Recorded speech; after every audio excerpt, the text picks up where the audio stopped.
Okay, let me define leadership according to this program. Okay, if you look people around us, no matter who we are, as long we are human, yeah, we are obviously we are up to something, and we want to achieve something. In other words, we want to develop result. Yeah, we want to get the result. Yeah. So I give you an example. Let me give an example here. Yeah. If you look at this slide, yeah, any human, no matter who they are, in this life, we have a goal. Just think about that for a moment, yeah.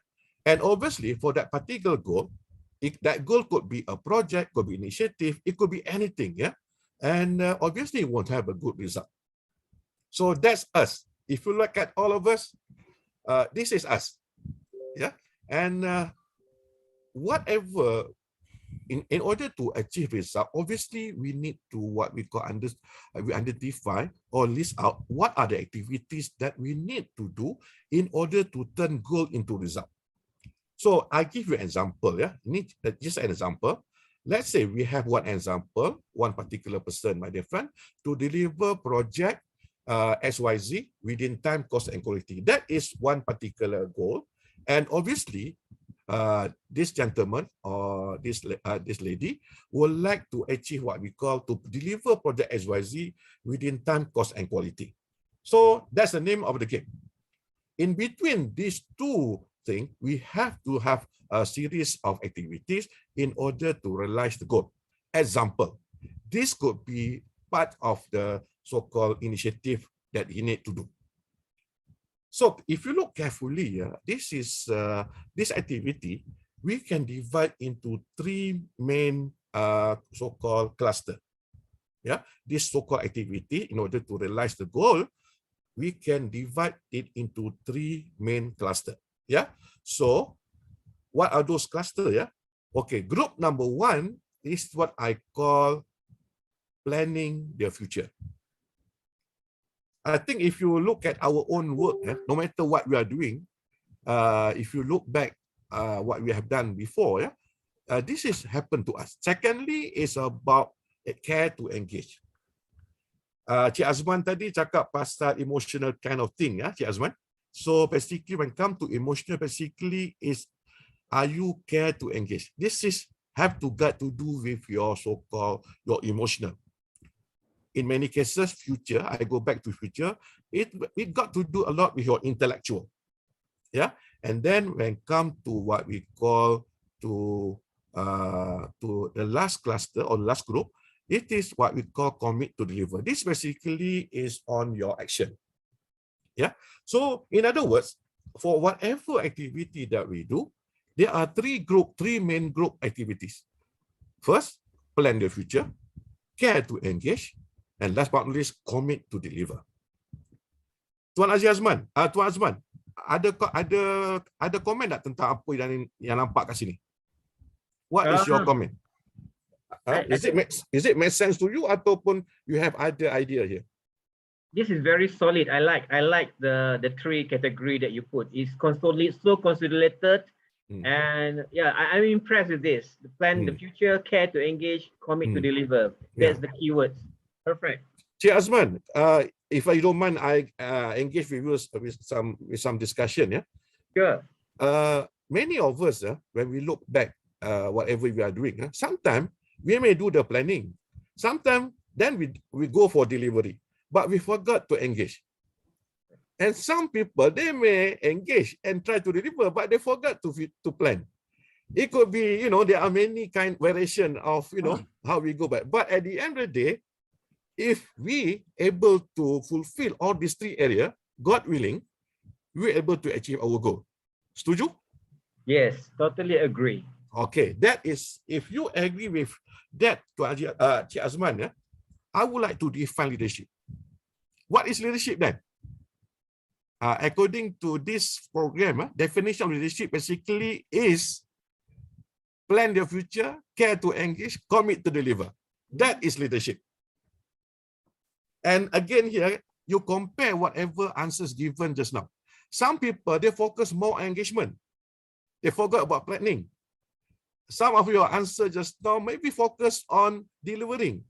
and forgot about engagement. Just now, Cik Azman mentioned that the importance to have emotional intelligence. That is particularly closely related to engagement.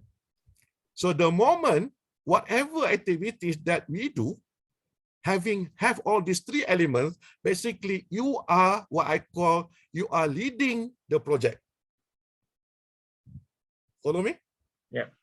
Any bangkangan keras yang tak setuju ke apa? Martin, what you have to say about this, Martin? Because I heard just now, makan, tidur apa?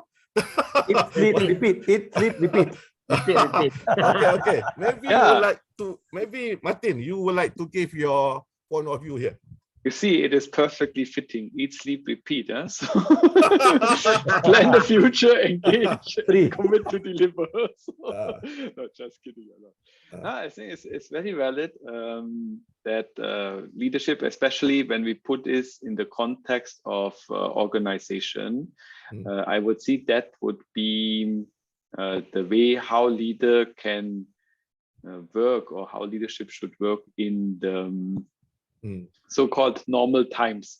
So in the normal times, in difficult situation, it might be a little bit different because it might be more ad hoc. But here in this content of organizational leadership, I would say that is a good approach. I like that, to plan the future, to care, to engage, and commit to deliver. So not only relevant in projects, but throughout the whole way of organization is organized, run. That is a really nice approach. Martin, you know what I'm doing here now? I try to lead this particular session. You know how? How? First, you engage me. I have planned the future. I mean, I have planned the seminar, how to deliver. And down here, why I, engage with you guys, to give your point of view, it's basically just to apply care to engage. Correct. And last but not least, Lester, I hope by the end of the day, all of us have that commitment to deliver. So basically, I try to apply this concept I call FED, Future Engaged Deliver, in this very particular program. Okay, Tuan Mio, can I add something? Yes, please. Okay, actually, Tuan Mio and I have the same guru. Yeah. So actually, this Future Engaged Deliver is from a leadership guru called Steve Ratcliffe. Yeah. Sharif, I'll share that later. Okay. So I did mention in my what you call it feedback just now. Yeah. Leadership is about looking at the future, engaging the people, exactly. and delivering results. So I have used it in all my leadership programs. Yeah, and maybe you can share a bit more. Sure, I will. It's from Martin, it's from the book Leadership Plain and Simple. I have not finished with Martin yet. Sorry for interjecting. Okay, Martin, just matter of curiosity. Yeah. You have any leaders, any particular leader that you look up at? Yeah, there is one. Don't mention the name. I just want to picture his face or her face in your mind. Yeah? Okay. Now, I ask you one question. Since you look up at him as a leader, do you think, looking at that face, whether he or she good in planning, good engaging, and good in delivering? What say you? Yes, to two categories. Okay.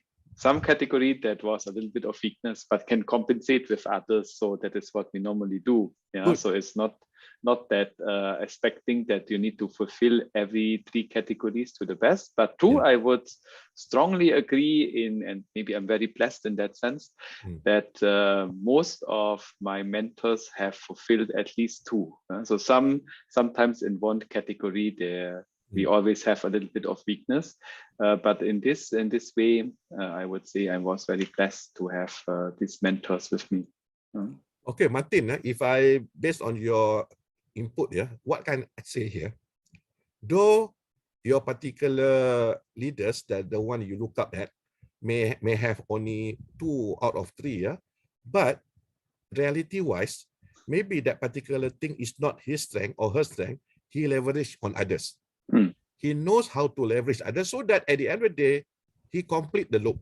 Future, Correct. engage, Yeah. deliver. I agree on that. Yeah. So That's I why I think just meant, which I'm saying maybe it is completed by using others because it is not his or her particular strength. So it's okay. exactly. Yeah. Exactly.